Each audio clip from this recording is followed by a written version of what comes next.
bonjour à chacun et à chacune, je suis très heureux de vous retrouver aujourd'hui et aujourd'hui je voudrais partager avec vous une pensée et m'arrêter sur quelque chose qui est important finalement pour chacun d'entre nous, c'est l'écoute. Je crois que si nous voulons avancer dans la vie, je crois que si nous voulons aller plus loin, il est important de savoir écouter des conseils de nos parents, écouter des conseils de personnes qui sont spécialisées peut-être dans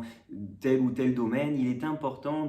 d'écouter. La Bible nous dit que Dieu a préparé des projets pour nous dans lesquels il souhaite que nous rentrions, mais si nous voulons rentrer dans les projets que Dieu a prévus pour nous, je crois qu'il est important justement que notre oreille soit non pas prête à entendre, mais soit prête à écouter la voix de Dieu. Il y a un jeune homme dans la Bible, c'est Samuel. À un moment donné, alors que Dieu l'appelle à plusieurs reprises, il va dire ceci: parle car ton serviteur écoute. Samuel va être cet homme qui va par la suite être un prophète. Il va entendre la voix de Dieu et il va parler de la part de Dieu, mais il a dû apprendre à écouter Dieu lui parler. Et je crois que alors que nous vivons dans un monde où il y a du bruit de plus en plus, où on est constamment avec de la musique, toutes sortes de chaînes d'information qui sont là, et le silence, je dirais, c'est quelque chose qui devient de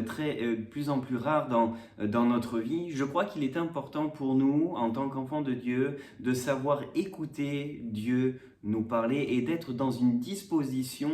d'écoute. Jésus le dira dans Matthieu chapitre 6, « Mais quand tu pries, entre dans ta chambre, ferme ta porte et prie ton Père qui est là dans le lieu secret, et ton Père qui est là dans le secret, il te le rendra. » Et Jésus nous enseigne ici que si nous voulons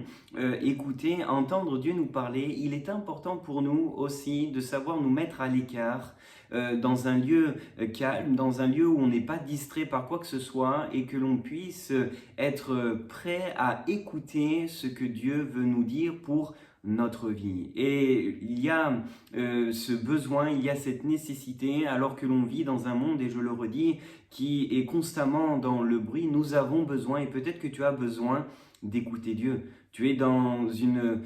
saison où tu dois peut-être prendre des décisions, tu es dans une saison où il y a des choix qui se présentent à toi, mais je voudrais te dire, prends le temps justement d'écouter ce que Dieu a à te dire et d'être dans cette disposition d'écoute et prêt à recevoir ce que Dieu veut te dire. Le prophète Ésaïe pourra dire ceci, Ésaïe 50, verset 4, « Il éveille chaque matin, il éveille mon oreille pour que j'écoute comme écoute des disciples. » Et je crois qu'il est important pour nous que l'on puisse se dire, mais chaque matin, je veux écouter ce que Dieu veut me dire pour aujourd'hui, ce que Dieu veut me dire pour ma vie. Je crois qu'il est important que chaque matin, avant même de commencer quoi que ce soit, nous puissions prendre du temps et que tu puisses prendre du temps pour que Dieu te parle et te conseille pour la journée, te conseille pour tout ce que tu as à faire. Et si aujourd'hui, durant cette semaine qui va débuter et qui commence, si tu disais, mais je veux prendre le temps d'écouter Dieu et d'être comme Samuel, dire parle car ton serviteur écoute. Que Dieu te bénisse.